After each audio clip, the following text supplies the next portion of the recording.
ਦੋਸਤੋ ਤੁਸੀਂ ਦੇਖ ਰਹੇ ਹੋ ਪ੍ਰਾਈਮ ਨਿਊਜ਼ ਪੰਜਾਬੀ। ਅੱਜ ਅਸੀਂ ਪਿੰਡ ਪਹੁੰਚੇ ਹਾਂ, ਪਿੰਡ ਮੰਡਵੀ, ਜਿੱਥੇ ਕਿ ਇੱਕ ਗੁੜੀਆ ਬਾਹਰ ਯੂਕਰੇਨ ਦੇ ਵਿੱਚ MBBS ਡਿਗਰੀ ਕਰਨ ਗਈ ਸੀ। ਜੋ ਉੱਥੇ ਹੁਣ ਯੁੱਧ ਲੱਗਣ ਤੋਂ ਬਾਅਦ, ਉੱਥੇ ਜੰਗ ਲੱਗਣ ਤੋਂ ਬਾਅਦ ਬੱਚੇ ਆਪਣੇ ਆਪ ਨੂੰ ਕਿਵੇਂ ਸੁਰੱਖਿਅਤ ਕੱਢ ਕੇ ਲੈ ਕੇ ਆਏ ਆ। ਅੱਜ ਅਸੀਂ ਜਾਣਾਂਗੇ, ਪਿੰਡ ਮੰਡਵੀ 'ਚ ਪਹੁੰਚੇ ਹਾਂ। ਗੁੜੀਆ ਜਿਹੜੀ ਕਿ ਮਹਿਕ ਹੈ, ਉਸਦਾ ਨਾਮ ਗੁੜੀਆ ਦਾ। ਅਸੀਂ ਅੱਜ ਉਹਨਾਂ ਤੋਂ ਪੂਰੀ ਸਟੋਰੀ ਜਾਣਾਂਗੇ ਕਿ ਉੱਥੇ ਦੇ ਹਾਲਾਤ ਕੀ ਨੇ, ਜਾਂ ਤੁਸੀਂ ਹੁਣ ਉੱਥੇ ਡਿਗਰੀ ਛੱਡ ਕੇ ਆਏ ਹੋ, ਜਾਂ ਤੁਹਾਡੇ ਇੰਡੀਆ ਦੇ ਵਿੱਚ ਆ ਕੇ ਹਾਲਾਤ ਹੁਣ ਤੁਹਾਡੇ ਕਿੱਥੋਂ ਦੇ ਕਿੱਥੇ ਜਾਂ ਕੀ ਰਹਿਣਗੇ। ਪੂਰੇ ਹਾਲਾਤਾਂ ਦੀ ਜਾਣਕਾਰੀ ਲੈਣ ਵਾਸਤੇ ਅਸੀਂ ਅੱਜ ਪਿੰਡ ਪਹੁੰਚੇ ਹਾਂ ਔਰ ਪਰਿਵਾਰ ਨਾਲ ਗੱਲਬਾਤ ਕਰਾਂਗੇ।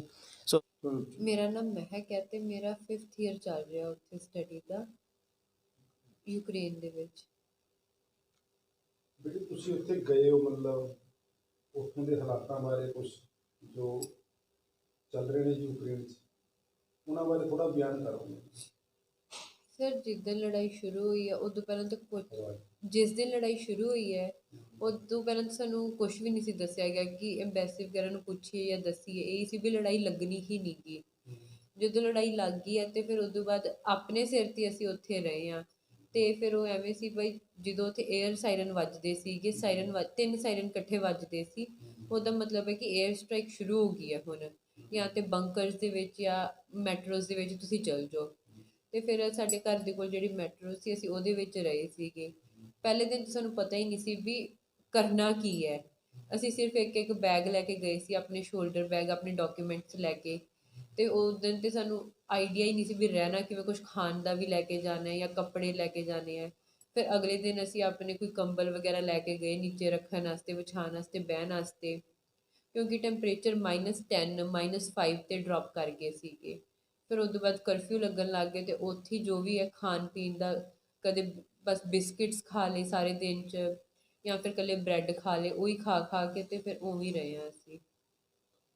ਜਿਵੇਂ ਮਤਲਬ ਜੰਗ ਲੱਗੀ ਹੈ, ਉਹ ਤੋਂ ਪਹਿਲਾਂ ਕੋਈ ਉੱਥੋਂ ਦੀ ਕੋਈ ਗਾਈਡਲਾਈਨ, ਕੋਈ ਆਪਣੀ ਅੰਬੈਸੀ ਨੇ ਕੋਈ ਇਹੋ ਜਿਹੇ ਜਿਹੜੇ ਸਕੂਲ ਗਏ ਹੋਏ ਬੱਚੇ ਉਹਨਾਂ ਨੇ ਦਿੱਤੀ ਹਦਾਇਤਾਂ ਦੀ? ਸਰ, ਪਹਿਲਾਂ ਤਾਂ ਐਮਬੈਸੀ ਨੇ ਕੁਛ ਵੀ ਨਹੀਂ ਕਿਹਾ ਜਦੋਂ ਬਾਕੀ ਦੇਸ਼ਾਂ ਦੇ ਲੈ ਕੇ ਜਾ ਰਹੇ ਸੀ। ਜਿਸ ਦਿਨ ਟੀ ਵੀ 'ਚ ਆਇਆ ਸੀ ਨਾ ਕਿ 16 ਤਰੀਕ ਨੂੰ ਰਸ਼ੀਆ ਨੇ ਅਟੈਕ ਕਰ ਦੇਣਾ ਹੈ, ਉਸ ਦਿਨ 15 ਦੀ ਸ਼ਾਮ ਨੂੰ ਪਹਿਲੀ ਵਾਰ ਐਮਬੈਸੀ ਨੇ ਐਡਵਾਈਜ਼ਰੀ ਪਾਈ ਸੀ ਕਿ ਜੇ ਸਟੂਡੈਂਟਸ ਚਾਹੁੰਦੇ ਆ ਉਹ ਜਾ ਸਕਦੇ ਆ ਟੈਂਪਰੇਰੀਲੀ ਥੋੜ੍ਹੀ ਦੇਰ ਵਾਸਤੇ। ਅਤੇ ਪਰ ਉਸ ਟਾਈਮ 'ਤੇ ਵੀ ਸਾਡੀ ਯੂਨੀਵਰਸਿਟੀ ਦਾ ਇਹ ਸੀ ਵੀ ਲੜਾਈ ਨਹੀਂ ਲੱਗਣੀ, ਜੇ ਤੁਸੀਂ ਜਾਂਦੇ ਹੋ ਤੁਹਾਡੀ ਕਲਾਸਿਸ ਪੇ ਹੋ ਜਾਣੀਆਂ, ਫਾਈਨ ਹੈ ਤੁਹਾਡਾ, ਅਤੇ ਤੁਹਾਨੂੰ ਆ ਕੇ ਕਲੀਅਰ ਕਰਨਾ ਪੈਣਾ, ਇਹ ਸਾਰਾ ਕੁਛ ਹੋਊਗਾ, ਅਤੇ ਬੈਟਰ ਹੈ ਕਿ ਨਾ ਜਾਓ। ਅਤੇ ਸਾਡਾ ਜਿਹੜਾ ਉਸ ਟਾਈਮ 'ਤੇ ਮੇਨ ਏਜੰਟ ਹੈ ਉਹ ਵੀ ਇਹੀ ਕਹਿ ਰਿਹਾ ਸੀ ਵੀ ਦੇਰ ਵੁੱਡ ਬੀ ਨੋ ਵਾਰ, ਅਤੇ ਤੁਸੀਂ ਬਿਨਾਂ ਮਤਲਬ ਤੋਂ ਜਾਓਗੇ ਅਤੇ ਆਪਣੇ ਜਾਣਾ ਚਾਹੋ ਤਾਂ ਚੱਲ ਜਾਓ, ਪਰ ਵਾਰ ਮੇਨ ਇਹੀ ਸੀ ਵੀ ਨਾ ਜਾਓ, ਵੀ ਕਲਾਸਿਸ ਦਾ ਹੀ ਤੁਹਾਡਾ ਨੁਕਸਾਨ ਹੋਊਗਾ, ਹੋਰ ਕੁਛ ਨਹੀਂ। ਅਤੇ ਲੜਾਈ ਤੋਂ ਬਾਅਦ ਵੀ ਐਮਬੈਸੀ ਨੇ ਬਹੁਤ ਦੇਰ ਬਾਅਦ ਜਾ ਕੇ ਪਾਇਆ ਕਿ ਥੋੜ੍ਹਾ ਆਪਣਾ ਲੁਕ ਜਾਓ ਕਿਤੇ ਜਾਂ ਨਿਕਲੋ ਜਾਂ ਕੁਛ ਨਹੀਂ, ਤਾਂ ਕੁਛ ਵੀ ਨਹੀਂ। ਜੋ ਉੱਥੋਂ ਦੇ ਅਟੈਕ ਕਰ ਰਹੇ ਨੇ ਰਸ਼ੀਅਨ, ਉਹ ਕਿਹੜੀ ਰਿਆਸੀ ਜ਼ਿੰਮੇਵਾਰੀ ਕਰ ਰਹੇ ਨੇ, ਜਾਂ ਇੱਥੇ ਸਰਕਾਰੀ ਨੇ ਜਾਂ ਆਰਮੀ ਵਾਲੇ, ਕੋਈ ਇਸ ਤਰ੍ਹਾਂ ਦਾ ਕੋਈ ਉਹਨਾਂ ਦਾ ਪਲਾਨ ਹੈ?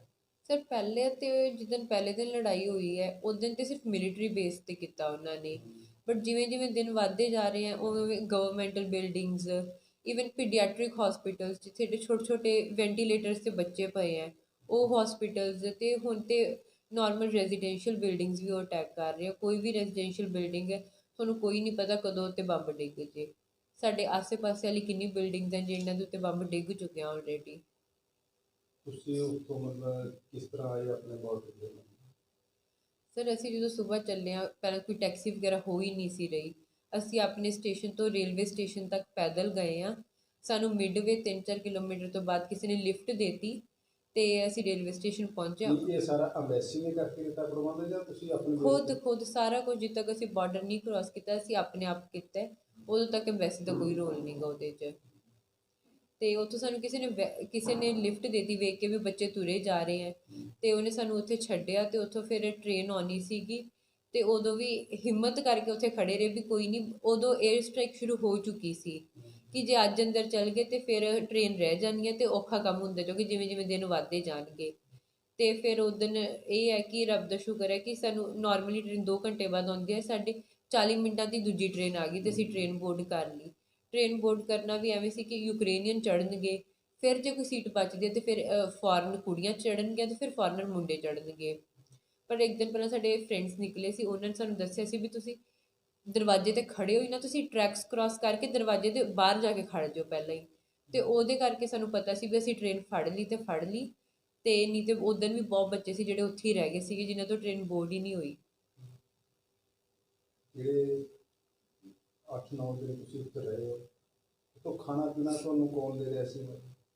ਸਰ ਖਾਣਾ ਪੀਣਾ ਅਸੀਂ ਸਾਰਾ ਆਪ ਹੀ ਕਰ ਰਹੇ ਸੀਗੇ। ਸਾਡੇ ਜਿੱਦਣ ਲੜਾਈ ਲੱਗੀ ਹੈ ਉਸ ਦਿਨ ਅਸੀਂ ਜਿੰਨਾ ਹੋ ਸਕੇ ਓਨਾ ਅਸੀਂ ਡਰਾਈ ਸਮਾਨ, ਬਿਸਕਿਟਸ ਜਾਂ ਬ੍ਰੈਡਸ ਇਕੱਠੇ ਕਰ ਲਏ ਸੀ, ਅਤੇ ਫਿਰ ਇਹ ਸੋਚ ਕੇ ਵੀ ਅਗਲੇ ਦਿਨ ਕੀ ਖਾਣਾ ਹੈ, ਅਤੇ ਫਿਰ ਹਿੰਮਤ ਕਰਕੇ ਕਈ ਵਾਰੀ ਸੁਬਾਹ ਜਦੋਂ ਕਰਫਿਊ ਖੁੱਲ੍ਹਦਾ ਸੀ, ਘਰ ਜਾ ਕੇ ਆਪਣੇ ਵਾਸਤੇ ਰੋਟੀਆਂ ਜਾਂ ਚੌਲ ਜਾਂ ਕੁਛ ਬਣਾ ਕੇ ਲੈ ਆਉਂਦੇ ਸੀ ਵੀ ਅੱਜ ਦਾ ਦਿਨ ਸਰ ਜੂਗਾ, ਕੱਲ੍ਹ ਵਾਸਤੇ ਉਹ ਹੈ ਖਾਣ ਨੂੰ ਵੀ ਜੇ ਕਰਫਿਊ ਨਹੀਂ ਖੁੱਲ੍ਹਦਾ। ਜਾਂ ਫਿਰ ਉੱਥੋਂ ਦੇ ਲੋਕ ਸੀਗੇ ਜਿਹੜਾ ਉਹਨਾਂ ਦੀ ਗਵਰਨਮੈਂਟ ਵੱਲੋਂ ਆ ਰਿਹਾ ਸੀ, ਥੋੜ੍ਹਾ ਬਹੁਤ ਉਹ ਦੇ ਦਿੰਦੇ ਸੀਗੇ ਕਿ ਬੱਚਿਆਂ ਨੂੰ ਵੀ ਗਰਮ ਪਾਣੀ ਦੇ ਦਿਓ ਜਾਂ ਫਿਰ ਕੋਈ ਬ੍ਰੈਡ ਵਗੈਰਾ ਦੇ ਦਿਓ ਜੇ ਇਹਨਾਂ ਨੇ ਨਹੀਂ ਖਾਧਾ ਕੁਛ। ਅਤੇ ਐਵੇਂ ਸੀਗਾ, ਨਹੀਂ ਤਾਂ ਸਾਰਾ ਖੁਦ ਹੀ ਵੇਖਣਾ ਪੈ ਰਿਹਾ ਸੀ ਵੀ ਕੀ ਖਾਣਾ, ਕੱਲ੍ਹ ਨੂੰ ਸੋਚ ਕੇ ਚੱਲਣਾ ਪੈ ਰਿਹਾ ਸੀ। ਤੁਸੀਂ ਆਪਣੇ ਆਪ ਨੂੰ ਕਿਵੇਂ ਮਹਿਸੂਸ ਕਰ ਰਹੇ ਸੀ, ਮਤਲਬ ਜਦੋਂ ਤੁਸੀਂ ਉੱਥੇ ਸੀ, ਮਤਲਬ ਵੀ ਤੁਸੀਂ ਇੰਡੀਆ ਪਹੁੰਚ ਸਕੋਗੇ ਜਾਂ ਨਹੀਂ? ਇਸ ਤਰ੍ਹਾਂ ਕੁਛ ਸੀ ਤੁਹਾਡੇ ਦਿਮਾਗ 'ਚ? ਸਰ ਉਹ ਟਾਈਮ 'ਤੇ ਕੋਈ ਉਮੀਦ ਹੀ ਨਹੀਂ ਸੀਗੀ, ਕਿਉਂਕਿ ਐਮਬੈਸੀ ਤੋਂ ਕਿਸੇ ਨੂੰ ਉਮੀਦ ਨਹੀਂ ਸੀ ਵੀ ਐਮਬੈਸੀ ਕੱਢੂਗੀ। ਅਤੇ ਫਿਰ ਉਦੋਂ ਇਹੀ ਸੀ ਵੀ ਸਾਡਾ ਏਜੰਟ ਕਹਿ ਰਿਹਾ ਸੀ ਵੀ ਤੁਸੀਂ ਥੋੜ੍ਹੀ ਦੇਰ ਇੱਥੇ ਹੀ ਰਹੋ, ਇੱਥੇ ਹੀ ਰਹੋ, ਮੈਂ ਕੁਛ ਨਾ ਕੁਛ ਕਰਨਾ। ਉਹ ਵਹਿੰਦੇ ਵਹਿੰਦੇ 5 ਦਿਨ ਹੋ ਗਏ, ਅਤੇ ਫਿਰ ਇਹ ਸੀ ਵੀ ਜਿੰਨੇ ਦਿਨ ਇੱਥੇ ਬੈਠੇ ਰਹਾਂਗੇ ਰਿਸਕ ਵੱਧਦਾ ਹੀ ਜਾਣਾ ਹੈ, ਅੱਜ ਨਹੀਂ ਤਾਂ ਕੱਲ੍ਹ ਇੱਥੇ ਵੀ ਬੰਬ ਡਿੱਗੂਗਾ। ਕਿਉਂਕਿ ਕਈ ਵਾਰੀ ਰਾਤੀ ਵੀ ਸਾਨੂੰ ਇੱਕੋਦਮ ਖੜ੍ਹਾ ਕਰ ਦਿੰਦੇ ਸੀ ਮਾਈਕ 'ਚ ਬੋਲ ਕੇ ਵੀ ਸਾਰੇ ਜਣੇ ਸੈਂਟਰ 'ਚ ਇਕੱਠੇ ਹੋ ਜਾਓ, ਆਪਣੇ ਉੱਤੇ ਏਅਰ ਸਟਰਾਈਕ ਹੋ ਰਹੀ ਹੈ। ਉਹ ਫਿਰ ਇੱਕ ਸਾਰਾ ਟਾਈਮ ਸਿਰ 'ਤੇ ਚੱਲਦਾ ਹੀ ਰਹਿੰਦਾ ਸੀ ਵੀ ਕਿਸੇ ਨਾ ਕਿਸੇ ਟਾਈਮ ਆਰਮੀ ਆ ਜਾਣੀ ਹੈ ਅਤੇ ਇੱਥੇ ਬੰਬ ਡਿੱਗ ਜਾਣਾ ਜਾਂ ਓਪਨ ਫਾਇਰ ਹੋ ਜਾਣੀ ਹੈ। ਜਿਵੇਂ ਤੁਸੀਂ ਏਜੰਟ ਦਾ ਨਾਮ ਲਿਆ, ਏਜੰਟ ਨੇ ਕੋਈ ਤੁਹਾਡੀ ਉੱਥੇ ਮਦਦ ਕੀਤੀ ਜੀ? ਸੋ ਸਾਡਾ ਜਿਹੜਾ ਅੰਮ੍ਰਿਤਸਰ ਦਾ ਏਜੰਟ ਸੀ ਨਾ, ਕਰਨ ਸੰਧੂ, ਉਹਨੇ ਬਹੁਤ ਜ਼ਿਆਦਾ ਮਦਦ ਕੀਤੀ ਹੈ। ਜਿਹੜੇ ਬੱਚੇ ਹੋਸਟਲ 'ਚ ਸੀਗੇ, ਸਾਡੀ ਵੀ ਜਿੰਨੀ ਉਹ ਕਰ ਸਕਦਾ ਸੀਗਾ, ਜਿਵੇਂ ਇੱਕ ਦਿਨ ਉਹਨੇ ਸਾਨੂੰ ਬਿਸਕਿਟਸ ਜਾਂ ਬ੍ਰੈਡਸ ਵਗੈਰਾ ਪਾਸ ਔਨ ਕਰਵਾਏ ਸੀਗੇ। ਪਰ ਜਿਹੜੇ ਬੱਚੇ ਹੋਸਟਲ 'ਚ ਆ ਉਹ 1200 ਬੱਚਾ ਲੈ ਕੇ ਉਹ ਇਕੱਲਾ ਨਿਕਲਿਆ ਉੱਥੋਂ ਬਾਈ ਫੁੱਟ, ਜਿੱਦਣ ਐਮਬੈਸੀ ਨੇ ਕਿਹਾ ਵੀ 4 ਵਜੇ ਤੱਕ ਹਰ ਖਾਲੀ ਕਰੋ, ਸਾਰੇ ਬੱਚੇ ਲੈ ਕੇ ਉਹ ਉੱਥੋਂ ਨਿਕਲੇ ਆ। ਅਜੇ ਵੀ ਬੱਚਿਆਂ ਦੇ ਨਾਲ ਹੀ ਹੈ ਕਿ ਮੈਂ ਬੱਚੇ ਲੈ ਕੇ ਹੀ ਜਾਊਂਗਾ। ਕਿੰਨੇ ਕੁ ਬੱਚੇ ਫਸੇ ਹੋਏ ਨੇ ਹੁਣ ਆਪਣੇ ਇੰਡੀਆ 'ਚ? ਅਜੇ ਵੀ ਸਰ ਆਪਣੇ ਸਿਰਫ ਨਾਰਥ ਵੱਲ ਦੇ ਕੋਈ 1500 ਬੱਚਾ ਉੱਥੇ ਹੈ। ਅਜੇ ਸਾਊਥ ਵੱਲ ਦੇ ਬਾਕੀ ਏਜੰਟਸ ਦੇ ਵਿੱਚ ਉਹ ਸਾਨੂੰ ਪਤਾ ਨਹੀਂ, ਅਤੇ ਜਿਹੜੇ ਆਪਣੇ ਸਿਰਫ ਨਾਰਥ ਦੇ ਸਟੂਡੈਂਟਸ ਹੈ ਉਹ 1500 ਸਟੂਡੈਂਟਸ ਆਲਰੇਡੀ ਹੈ ਅਜੇ ਵੀ। ਤੁਹਾਡੀ ਪੰਜਾਬ ਸਰਕਾਰ ਨੇ ਕੋਈ ਕਿਸੇ ਤਰ੍ਹਾਂ ਆਉਣ 'ਚ ਹੈਲਪ ਕੀਤੀ, ਕੋਈ ਮਦਦ ਕੀਤੀ ਤੁਹਾਡੀ? ਨਹੀਂ ਸਰ, ਕੁਛ ਵੀ ਨਹੀਂ। ਕੇਂਦਰ ਸਰਕਾਰ ਨੇ ਕੋਈ ਕੀਤੀ ਉਹ ਮਦਦ ਸਰ ਆਉਣ ਵਾਸਤੇ? ਜਦੋਂ ਪੋਲੈਂਡ ਦਾ ਬਾਰਡਰ ਕ੍ਰਾਸ ਹੋ ਗਏ ਸੀਗੇ, ਉੱਥੋਂ ਸਾਨੂੰ ਬੱਸਿਸ ਲੈਣ ਆਈਆਂ ਸੀ, ਅਤੇ ਉੱਥੇ ਫਿਰ ਉਹਨਾਂ ਨੇ ਸਾਡਾ ਹੋਟਲ ਦੇ ਵਿੱਚ ਹਾਲਸ ਵਗੈਰਾ ਬੁੱਕ ਕੀਤੇ ਹੋਏ ਸੀ, ਅਤੇ ਖਾਣ ਪੀਣ ਦਾ ਸੀ। ਅਤੇ ਉਦੋਂ ਬਾਅਦ ਜਿਹੜੀ ਸਾਡੀ ਫਲਾਈਟਸ ਆਈਆਂ ਦਿੱਲੀ, ਅਤੇ ਉਹ ਉਹਨਾਂ ਨੇ ਅਰੇਂਜ ਕੀਤੀਆਂ ਸੀਗੀਆਂ, ਉਹ ਗਵਰਨਮੈਂਟ ਵੱਲੋਂ ਸੀ। ਅਤੇ ਜਦੋਂ ਤੱਕ ਬਾਰਡਰ ਨਹੀਂ ਕ੍ਰਾਸ ਕੀਤਾ ਉਦੋਂ ਤੱਕ ਸਾਰਾ ਸਾਡੇ 'ਤੇ ਸੀ। ਤੁਹਾਡੀ ਹੁਣ MBBS ਦੀ ਡਿਗਰੀ ਸੀ ਕਰ ਰਹੇ ਸੀ ਤੁਸੀਂ, ਹਾਂਜੀ ਕਿੰਨਾ ਸਮਾਂ ਰਹਿ ਗਿਆ ਹੁਣ ਤੁਹਾਡਾ? ਸਰ ਮੇਰੀ ਸਾਲ ਦੀ ਡਿਗਰੀ ਰਹਿ ਗਈ ਸੀ, ਸਿਰਫ ਸਾਲ 'ਚ ਮੈਨੂੰ ਡਿਗਰੀ ਮਿਲ ਜਾਣੀ ਸੀ, ਸਾਰਾ ਕੁਛ ਪੇਪਰ ਵਰਕ ਕਰਕੇ, ਐਗਜ਼ਾਮ ਦੇ ਕੇ, ਸਾਰਾ ਕੁਛ ਕਰਕੇ। ਤਾਂ ਹੁਣ ਕੀ ਹਾਲਾਤ, ਕੀ ਅੱਗੇ ਮਤਲਬ ਹੋ ਸਕਦਾ ਹੈ, ਤੁਹਾਡੀ ਸਟੱਡੀ ਪੂਰੀ ਹੋਏਗੀ ਜਾਂ ਨਹੀਂ, ਇਹ 'ਚ ਬਾਰੇ? ਸਰ ਕੋਈ ਆਈਡੀਆ ਨਹੀਂ ਗਾ ਵੀ ਕੀ ਹੋਊਗਾ ਕੀ ਨਹੀਂ। ਅਸੀਂ ਤਾਂ ਇਹੀ ਉਮੀਦ ਕਰਨੇ ਹਾਂ ਵੀ ਗਵਰਨਮੈਂਟ, ਜਿਵੇਂ ਬਾਕੀ ਗਵਰਨਮੈਂਟਸ ਥੋੜ੍ਹਾ ਬਹੁਤ ਕਹਿ ਰਹੀਆਂ ਬਾਹਰ ਦੇ ਵੀ ਤੁਸੀਂ ਟਰਾਂਸਫਰ ਲੈ ਸਕਦੇ ਹੋ, ਬਹੁਤ ਬੈਟਰ ਆਪਸ਼ਨ ਰਹੂਗਾ ਜੇ ਇੰਡੀਅਨ ਗਵਰਨਮੈਂਟ ਕਹੇ ਕਿ ਤੁਸੀਂ ਟਰਾਂਸਫਰ ਇੰਡੀਆ 'ਚ ਕਰਾ ਲਓ ਜਾਂ ਕੁਛ ਹੋ ਜੇ। ਕਿਉਂਕਿ ਜਿੰਨਾ ਅਸੀਂ ਸੁਣਿਆ ਕਿ ਪੋਲੈਂਡ, ਹੰਗਰੀ ਦੀ ਗਵਰਨਮੈਂਟਸ ਕਹਿ ਰਹੀਆਂ ਯੂਕਰੇਨ ਦੇ ਬੱਚੇ ਟਰਾਂਸਫਰ ਲੈ ਸਕਦੇ ਹੈ, ਅਤੇ ਬੈਟਰ ਹੈ ਕਿ ਜੇ ਆਪਣੀ ਹੋਮ ਕੰਟਰੀ ਵੀ ਕਹਿ ਦੇ ਕਿ ਤੁਸੀਂ ਟਰਾਂਸਫਰ ਲੈ ਕੇ ਇੰਡੀਆ ਤੋਂ ਲੈ ਲਓ ਡਿਗਰੀ। ਤਾਂ ਤੁਸੀਂ ਦੁਬਾਰਾ ਹੁਣ ਐਡਮਿਸ਼ਨ ਜਾਣ ਕੇ ਜੇ ਉੱਥੋਂ ਦੀ ਸਰਕਾਰ ਕਹੂਗੀ ਤਾਂ ਐਡਮਿਸ਼ਨ ਹੋ ਗਿਆ ਤਾਂ ਭਾਰਤ ਇੰਡੀਆ ਦੀ ਗਵਰਨਮੈਂਟ ਕਹੇਗੀ ਤੇ ਹੋ ਜੂਗੀ। ਮੇਨ ਹੈ ਕਿ ਇੱਥੋਂ ਤੁਸੀਂ ਦੀ ਗਵਰਨਮੈਂਟ ਕੀ ਉਮੀਦ ਚਾਹੁੰਦੇ ਹੋ ਮਤਲਬ ਕਿ ਤੁਹਾਡੀ ਆਪਣੀ ਡਿਗਰੀ ਦਾ ਕੀ ਉਮੀਦ ਹੈ? ਸਰ ਇਹੀ ਹੈ ਕਿ ਜੇ ਇੰਡੀਆ 'ਚ ਹੋ ਜਾਏ ਤਾਂ ਬਹੁਤ ਜ਼ਿਆਦਾ ਬੈਟਰ ਹੈ, ਕਿਉਂਕਿ ਵਾਪਸ ਜਾਣਾ ਹਮੇਸ਼ਾ ਇੱਕ ਡਰ ਬੈਠਾ ਹੀ ਰਹੂਗਾ ਕਿ ਕਦੇ ਵੀ ਲੜਾਈ ਹੋ ਸਕਦੀ ਹੈ, ਕਦੇ ਵੀ ਕੁਛ ਵੀ ਹੋ ਸਕਦਾ ਹੈ। ਹੁਣ ਜਿੰਨਾ ਟਾਈਮ ਹੋ ਗਿਆ ਇਹ ਵੀ ਨਹੀਂ ਕਿ ਡਿਗਰੀ ਵਿੱਚ ਹੀ ਛੱਡ ਦਿਓ, ਹੁਣ ਤਾਂ ਡਿਗਰੀ ਹੋ ਚੁੱਕੀ ਹੈ ਸਾਰੀ, ਬਸ ਐਂਡ ਹੀ ਰਹਿ ਗਿਆ ਕਿ ਇੱਕ ਡਿਗਰੀ ਲਿਖੀ ਲਿਖਾਈ ਇੱਕ ਡਿਪਲੋਮਾ ਮਿਲਣਾ, ਬਸ ਉਹ ਰਹਿ ਗਿਆ।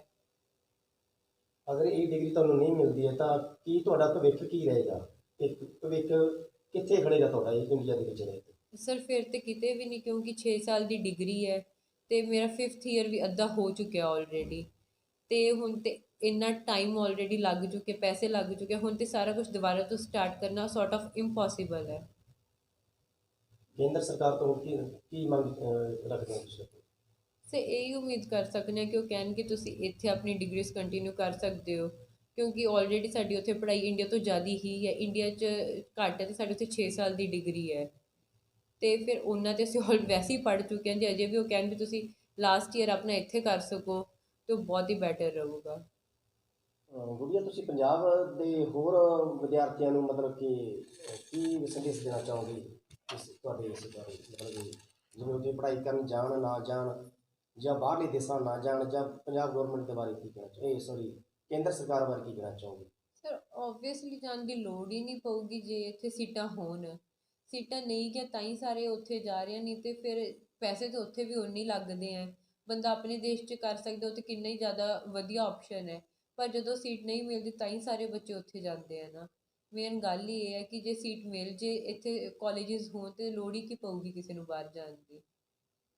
ਕਿਉਂਕਿ ਇਕੱਲੀ ਸੀਟ ਦਾ ਮਤਲਬ ਨਹੀਂ, ਇੱਥੇ ਦੀ ਜਿਹੜੀ ਦੇਖੀ ਪੜ੍ਹਾਈ ਦੇ ਖਰਚ ਹੁੰਦਾ ਉਹ ਵੀ ਇੱਥੇ ਇੰਨਾ ਹੈ ਜਾਂ ਬਾਹਰ, ਮਤਲਬ ਕੋਈ ਫਰਕ ਹੈ, ਮਤਲਬ ਘੱਟ ਹੈ ਖਰਚ? ਸਰ ਬਾਹਰ ਖਰਚਾ ਇਹ ਹੈ ਕਿ ਜੇ ਜਿਵੇਂ ਪੈਸੇ ਉੱਥੇ ਵੀ ਉਨੇ ਹੀ ਲੱਗਦੇ ਆ, ਪਰ ਇਹ ਹੁੰਦਾ ਕਿ ਜੇ ਪ੍ਰਾਈਵੇਟ ਸੀਟ ਲੈਣੀ ਹੀ ਹੈ ਅਤੇ ਬਾਹਰ ਦੀ ਡਿਗਰੀ ਦੀ ਵੈਲਿਊ ਫਿਰ ਥੋੜ੍ਹੀ ਜ਼ਿਆਦਾ ਹੈ, ਅਤੇ ਫਿਰ ਬੰਦਾ ਕਹਿੰਦਾ ਕਿ ਓਨਾ ਪੈਸਾ ਲਾਉਣਾ ਹੀ ਹੈ ਅਤੇ ਪ੍ਰਾਈਵੇਟ ਲੈਣੀ ਹੈ ਅਤੇ ਫਿਰ ਬੰਦਾ ਬਾਹਰੋਂ ਕਰ ਲੇ, ਕਿਉਂਕਿ ਗਵਰਨਮੈਂਟ ਸੀਟ ਮਿਲੇ ਅਤੇ ਉਹੀ ਇੰਡੀਆ 'ਚ ਬੈਨੀਫਿਟ ਰਹਿੰਦਾ ਹੈ। ਜਿੰਨੀ ਨਹੀਂ ਤਾਂ ਇੱਥੇ ਪ੍ਰਾਈਵੇਟ ਸੀਟ ਮਹਿੰਗੀ ਹੈ, ਉਹਦਾ ਤਾਂ ਕੋਈ ਫਾਇਦਾ ਹੀ ਨਹੀਂਗਾ ਕਰਨ ਦਾ। ਜਿਵੇਂ ਮਤਲਬ ਜੰਗ ਲੱਗੀ, ਤੁਸੀਂ ਮਤਲਬ ਦੇਖੀ ਇੱਥੋਂ ਦੇ ਇੰਟੈਲੀਜੈਂਸ ਨਾਲ ਜਾਂ ਪੰਜਾਬ ਸਰਕਾਰ ਨਾਲ ਇਨ ਟੱਚ ਰਹੇ ਹੋ, ਕੀ ਰਿਸਪੌਂਸ ਮਿਲਦਾ ਰਿਹਾ ਤੁਹਾਨੂੰ? ਅਸੀਂ ਤਾਂ ਇਹ ਇੱਥੇ ਆਪਣੇ ਲਾ ਲਓ ਸਰਕਾਰ ਨਾਲ ਟੱਚ ਰਹੇ ਜਾਂ ਕੁਛ ਵੀ, ਇਹ ਬਸ ਇਹ ਕਹਿੰਦੇ ਰਹੇ ਵੀ ਬੱਚੇ ਆ ਜਾਣਗੇ। ਪਰ ਅਸੀਂ ਤਾਂ ਪ੍ਰਮਾਤਮਾ ਅੱਗੇ ਦੁਆ ਕਰਦੇ ਰਹੇ ਵੀ ਪ੍ਰਮਾਤਮਾ ਹੀ ਲਿਆਊਗਾ, ਬਾਕੀ ਦਾ ਜੋ ਹੈ ਠੀਕ ਹੈ, ਦਿਖਦੀ ਹੈ ਪਿਆ ਆਪਾਂ ਨੂੰ। ਹਾਂਜੀ। ਤੇ ਤੁਸੀਂ ਹੁਣ ਬੱਚੇ ਨੂੰ ਆਪ ਲਿਆਏ ਹੋ ਜਾਂ ਪੰਜਾਬ ਸਰਕਾਰ ਲਿਆਈ ਜਾਂਦੀ? ਨਹੀਂ, ਪਿੱਛੋਂ ਦਾ ਬੱਚਾ ਸਾਡਾ ਬਾਰਡਰ ਤਾਂ ਆਪ ਕ੍ਰੋਸ ਕੀਤੇ ਬੱਚੇ ਨੇ। ਉਸ ਤੋਂ ਬਾਅਦ 'ਚ ਆਪਣੇ ਇੰਡੀਆ ਦੇ ਫੌਜੀਆਂ ਦੇ ਜਹਾਜ਼ ਗਏ ਸੀ, ਉਹ ਲੈ ਕੇ ਆਏ ਆ ਫਿਰ ਬੱਚਿਆਂ ਨੂੰ ਬਾਰਡਰ ਤੋਂ। ਅੱਗੇ ਤਾਂ ਉਹਨਾਂ ਨੇ ਬਹੁਤ ਹੈਲਪ ਕੀਤੀ ਹੈ। ਉਸ ਤੋਂ ਪਹਿਲਾਂ ਬੱਚੇ ਆਪਣੇ ਸਿਰ 'ਤੇ ਜਾਂ ਪਰਮਾਤਮਾ ਦੇ ਸਿਰ 'ਤੇ ਸੀ। ਹਾਂਜੀ, ਅੱਗੋਂ ਆਪ ਹੀ ਲੈ ਕੇ ਆਏ ਆ। ਹੁਣ ਉਸ ਤੋਂ ਬਾਅਦ 'ਚ ਅਸੀਂ ਲਏ ਆਪ, ਪੰਜਾਬ ਸਰਕਾਰ ਨਹੀਂ ਲਿਆਈ। ਨਹੀਂ, ਹੁਣ ਤਾਂ ਬਹੁਤ ਖੁਸ਼ੀ ਹੋ ਰਹੀ ਹੈਗੀ। ਪਹਿਲੇ ਤਾਂ ਬਹੁਤ ਚਿੰਤਾ ਸੀ ਜਿੰਨੇ ਦਿਨ ਬੱਚੇ ਨਹੀਂ ਆਏ ਹੈਗੇ, ਹੁਣ ਠੀਕ ਫੀਲ ਹੋ ਰਿਹਾ। ਦਿਨ 'ਚ ਕਿੰਨੀ ਵਾਰ ਫੋਨ ਕਰਦੇ ਹੁੰਦੇ ਸੀ ਆਪਣੇ ਬੇਟੇ ਨੂੰ? ਫੋਨ ਹੀ ਉੱਥੋਂ ਕਰਦੀ ਸੀ, ਕਿਉਂਕਿ ਉੱਥੇ ਫਿਰ ਨੈੱਟ ਦੀ ਥੋੜ੍ਹੀ ਆਉਂਦੀ ਸੀ ਜਾਂ ਚਾਰਜਿੰਗ ਦੀ ਸਮੱਸਿਆ ਆਉਂਦੀ ਸੀ ਕਿ ਕਿਤੇ ਚਾਰਜਿੰਗ ਨਾ, ਫੋਨ ਖਤਮ ਨਾ ਹੋ ਜੇ, ਬੰਦ ਨਾ ਹੋ ਜੇ। ਅਤੇ ਕਹਿੰਦੀ ਸੀ ਮੰਮਾ ਮੈਂ ਆਪ ਹੀ ਖੁਦ ਹੀ ਫੋਨ ਕਰਾਂਗੀ। ਅਤੇ ਇਹਦੇ ਬਸ ਫੋਨ ਦੀ ਵੇਟ ਰਹਿੰਦੀ ਸੀ ਕਿ ਕਦੋਂ ਫੋਨ ਆਏਗਾ, ਚਲੋ ਹਾਲਾਤਾਂ ਦਾ ਪਤਾ ਲੱਗਦਾ ਰਹੇ ਬਸ। ਹਾਂਜੀ। ਵਾਪਸ ਆਈ, ਮਤਲਬ ਤੁਸੀਂ ਕੀ ਮਹਿਸੂਸ ਕਰ ਰਹੇ ਹੈਗੇ? ਹੁਣ ਤਾਂ ਸਾਨੂੰ ਬਹੁਤ ਖੁਸ਼ੀ ਹੋਈ ਹੈ। ਅਸੀਂ ਦੋ ਟਾਈਮ ਵਾਸਤੇ ਜੋੜਦੇ ਪਰਮਾਤਮਾ ਦੀ ਬੇਟੀ ਘਰ ਆ ਜਾਏ। ਨਹੀਂ, ਇਹ ਹਾਲਾਤ ਕਿਵੇਂ ਬਣ ਜਾਂਦੇ ਨੇ ਜਿਵੇਂ ਆਪਣੇ ਬੱਚੇ ਬਾਹਰ ਪੜ੍ਹਾਈ ਕਰਨ ਵਾਸਤੇ ਜਾਂਦੇ, ਇੱਥੇ ਦੀਆਂ ਸਰਕਾਰਾਂ ਵੀ ਇਹਦੇ 'ਚ ਦੋਸ਼ੀ ਨੇ ਜੇ ਆਪਣੇ ਬੱਚੇ ਇੱਥੇ ਹੀ ਪੜ੍ਹਾਈ ਕਰਨ, ਇੱਥੇ ਵਧੀਆ ਐਜੂਕੇਸ਼ਨ ਮਿਲੇ, ਇਹਦੇ ਬਾਰੇ? ਫਿਰ ਤੇ ਬਾਹਰ ਜਾਣ ਦੀ ਲੋੜ ਨਹੀਂ, ਜੇ ਬੱਚੇ ਆਪਣੇ ਦੇ ਘਰ ਪੜ੍ਹ ਜਾਂਦੇ। ਉਹ ਦੇਸਾਂ ਜਾਣ ਦੀ ਲੋੜ ਨਹੀਂ, ਕਿਸੇ ਦੀ ਹਕੂਮਤ ਥੱਲੇ ਰਹਿਣਾ, ਅਸੀਂ ਆਪਣਾ ਰਾਜ ਬਣ ਜਾਣਾ। ਇਹ ਸਰਕਾਰਾਂ ਵੀ ਇਹਦੇ 'ਤੇ ਕਿੰਨਾ ਨਾਕਾਮੀਆਂ ਨੇ ਜਿਹੜੇ ਬੱਚੇ ਸਾਡੇ ਬਾਹਰ ਜਾ ਰਹੇ ਨੇ। ਇਸੇ ਨੂੰ ਬਣਾ ਲੈਣ ਚੰਗੇ ਵਧੀਆ ਕਾਲਜ ਬੱਚਿਆਂ ਦੀ ਪੜ੍ਹਨ ਦੀ ਸਭ ਕੁਝ ਸਹੂਲਤਾਂ ਜੇ ਨਾ ਕਰਨ ਦੇ ਕੋਈ ਨਹੀਂ। ਪਰਿਵਾਰ ਬਹੁਤ ਖੁਸ਼ੀ ਹੈ, ਪਰਿਵਾਰ ਦੇ ਵਿੱਚ ਵਾਹਿਗੁਰੂ ਦਾ ਸ਼ੁਕਰਾਨਾ ਕਰ ਰਹੇ ਆ ਜਿਹੜੀ ਇਹਨਾਂ ਦੀ ਗੁੜੀਆ ਵਾਪਸ ਆਈ ਹੈ। ਸੋ ਤੁਸੀਂ ਸਾਡੇ ਇਸ ਚੈਨਲ ਨੂੰ ਦੇਖਦੇ ਰਹੋ, ਹਰ ਖਬਰ 'ਤੇ ਨਜ਼ਰ, ਨਵੀਂ ਤੋਂ ਨਵੀਂ ਅਪਡੇਟ ਲੈ ਕੇ ਫਿਰ ਹਾਜ਼ਰ ਹੋਵਾਂਗੇ। ਸੋ ਇਹਨਾਂ ਕਹਿੰਦਾ ਹੋਇਆ ਤੁਸੀਂ ਸਾਡੇ ਇਸ ਚੈਨਲ ਨੂੰ ਸਬਸਕ੍ਰਾਈਬ ਕਰੋ, ਲਾਈਕ ਕਰੋ ਅਤੇ ਸ਼ੇਅਰ ਕਰੋ ਪਲੀਜ਼।